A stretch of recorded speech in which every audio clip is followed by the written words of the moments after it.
Just last year, Sam Bankman-Fried ruled the crypto world, revered as CEO of multi-billion-dollar FTX. But then, he was all over the news, sentenced to 25 years for crypto's biggest fraud. But what went so wrong that transformed the king of this new industry into an imprisoned fraudster overnight, erasing his whopping $26 billion fortune? In this video, we'll dive deep into SBF's dizzying rise to luxury and power, followed by his unexpected fall from grace. Hit the subscribe button and watch this video till the end to learn about one of the most spectacular rises and falls in financial history. Sam Bankman-Fried, founder and now disgraced former CEO of cryptocurrency exchange FTX, had humble beginnings growing up in the wealthy San Francisco Bay Area. In March 1992, he was born into a prestigious family where both parents were Stanford law professors. While attending the exclusive $56,000 per year high school, he had little direction and drifted through his studies at MIT. It was at MIT that SBF's philosophies began to take shape. He lived in the alcohol-free Epsilon Theta house, known for fun activities like board games instead of wild parties. This foreshadowed SBF's unique persona, a vegan, philanthropic tech entrepreneur focused on using skills and wealth to better society instead of excess. After graduating with physics and math degrees, but no career path, SBF's view expanded through effective altruism. He met leader Will MacAskill, who encouraged choosing high-paying work to donate more. Taking this to heart, Sam accepted a quant trading job and gave half his salary to charities. He aimed to eventually donate most of his earnings to causes like animal welfare and long-termism, ensuring humanity's future. Finally, SBF entered crypto, intending to profit through FTX and do maximum good. Under his leadership, FTX rose rapidly to a $32 billion valuation through strategic deals and trusted branding. According to Forbes, SBF's net worth skyrocketed to $26.5 billion at its peak as FTX valuations soared. This allowed him to indulge in a lavish lifestyle and hobnob with political and entertainment elites. He enjoyed meetings with President Bill Clinton in Manhattan and dinners with the Saudi wealth fund head. White House's former communications director, Anthony Scaramucci, invited Sam to a Steelers game. Further, Michael Kives hosted a private dinner with Hillary Clinton, Katy Perry, Jeff Bezos, Leonardo DiCaprio, and Kendall Jenner, which SBF attended. However, beneath the surface of lavish parties and philanthropic publicity stunts, FTX was hiding immense risk, according to testimony. Bankman had moved customer money to his trading firm, Alameda Research, unbeknownst to investors. When debts came due and a liquidity crunch hit, the house of cards collapsed, sending ripples through the crypto world. Billions were missing as FTX filed for bankruptcy, and SBF's fortune evaporated overnight. Let's talk about the meteoric rise of Sam Bankman-Fried, which showed the cryptocurrency world that a visionary intellect could transform an industry from nothing. Graduating from MIT at just 22, he immediately excelled as a trader at Jane Street Capital, one of the most sophisticated quantitative hedge funds. However, SBF soon set his sights on revolutionizing the cryptocurrency market through innovation and bringing his academic rigor to the fledgling industry. In 2017, he co-founded the crypto trading giant Alameda Research, rapidly making it a dominant market force. Just 2 years later, SBF launched FTX with a vision of streamlining derivatives, trading, and ushering in a new era of accessibility and transparency. Eventually, word of FTX's ease of use and high performance spread like wildfire, catapulting its user base. As volumes and valuations skyrocketed quickly, SBF's stature grew as a charismatic leader. In 2021, FTX was crushing records as a preferred exchange in over 100 countries. Now valued at a staggering $32 billion, SBF had become crypto's most influential figure, an advocate shaping policy while donating a fortune to effective altruistic causes. His ambition extended globally as FTX pursued regional hubs in Africa and Asia, cementing its place as the industry pioneer. At just 30 years old, he stood atop the crypto world as it was deemed king for the new generation of tech entrepreneurs.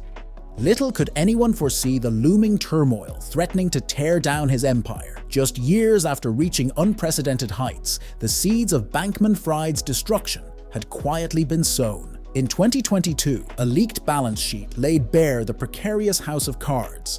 Alameda was over-leveraged in FTX FTT token for billions in loans. As confidence shattered, clients started to withdraw funds. In such a situation, SBF's calm assurances on Twitter did little to quell the panic. When Binance abruptly voided acquisition plans, the dominant exchange sank. Within days, FTX careened into bankruptcy, as its once revered founders seemed helpless in stopping the cascade. As investigations intensified following FTX's collapse, it became clear that SBF's portrayed image as a selfless visionary was merely a thin veneer concealing significant malfeasance. Prosecutors alleged in legal filings that, in reality, SBF had directed that customer deposits on FTX be used as his personal piggy bank, illegally funding Alameda's high-risk speculative trading, as well as financing his lavish acquisitions of multi-million-dollar mansions, luxury vehicles, and other extravagances. Unbelievably, critical members of SBF's inner circle, such as former CEO of Alameda Carol Ellison,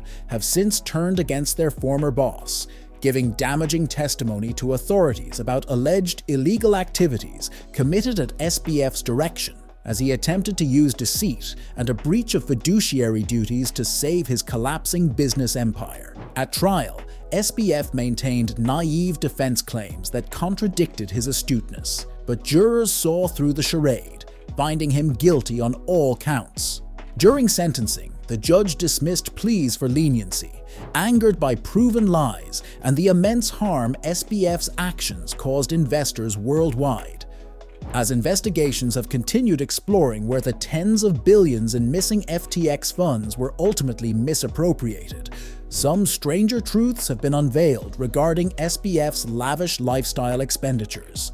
Reports revealed that in the Bahamas, FTX headquarters, the company acquired over 35 oceanfront properties valued at $256 million, including the $30 million penthouse where SBF lived at the luxurious Albany Resort golf course. Further, $15 million was spent in just 9 months on stays at the Albany, the Grand Hyatt and Rosewood resorts, where single nights range from $370 to $1,000 plus. Records show FTX paid basketball legend Shaquille O'Neal an eye-popping $2.5 million for a 30-second commercial aired before he wisely terminated his involvement. Meanwhile, even the day-to-day operations of FTX exhibited unbridled excess, with over $500,000 spent in 1 year to fly private planes and busily shuttle Amazon packages through the relatively short distance between Miami offices. The spending was obsessive and unchecked. Around $400,000 alone went towards DoorDash delivery service in months, enough to cater to expensive daily meals for all employees. All the while, executives like Bankman-Fried extracted $3.2 billion in total payouts for themselves, an irony given the missing billions that should have been preserved for customers. Although SBF himself never claimed ownership of a yacht, court filings revealed SBF's lavish perks as allegations emerged of misused customer funds. One such expense was a $2.5 million yacht gifted to former Alameda co-CEO Sam Trabucco upon his resignation. While Trabucco enjoyed seaside leisure, stakeholders faced financial ruin. Beyond this yacht, SBF amassed a car collection befitting his once immense wealth. A BMW X7 SUV topped $110,000 outfitted for optimal performance and towing. Meanwhile, his Audi A7 and Mercedes-Benz GLS luxury transports boasted engineering marvels, accelerating from 0 to 60 in just over 5 seconds. Perhaps most astonishing of all listed in SBF's garage was the inclusion of a modest $30,000 Toyota Corolla.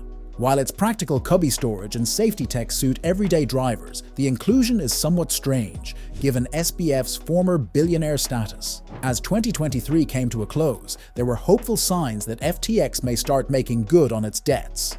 In December, the bankrupt exchange submitted a new reorganization plan, proposing how creditors and customers could expect to regain lost funds.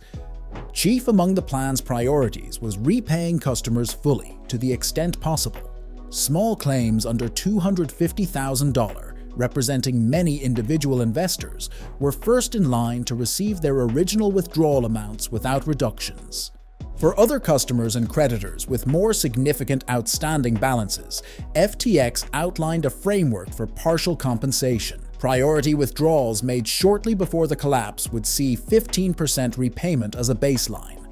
The remaining funds, estimated at nearly $9 billion, would be settled from asset liquidations over time. While this recovery process carries uncertainties, from tax obligations to coin price volatility, it demonstrated FTX's aim to make stakeholders whole. As 2024 dawns, creditors now monitor the exchange's progress in marshalling assets, resolving legal issues, and distributing repayments as swiftly and fairly as the complex situation allows. After the breach of trust in late 2022 that shattered FTX, restoring losses might help rebuild confidence in crypto for investors and regulators. Yet the road back from such an epic collapse remains extended, with customers' hopes for justice and restitution still a work in progress. In summary, Sam Bankman-Fried's meteoric rise and fall exposed the dark side of crypto's boom and bust cycles. Once hailed as a visionary, SBF now sat disgraced, sentenced to 25 years for engineering one of history's most incredible Ponzi schemes. While FTX's attempt to compensate victims offers a flicker of hope, my question is, can FTX's efforts to make amends rebuild trust in cryptocurrency? Or is the damage too severe? Share your thoughts in the comments below. For more such videos, remember to like, share, and subscribe. Take care, and I'll see you in the next one.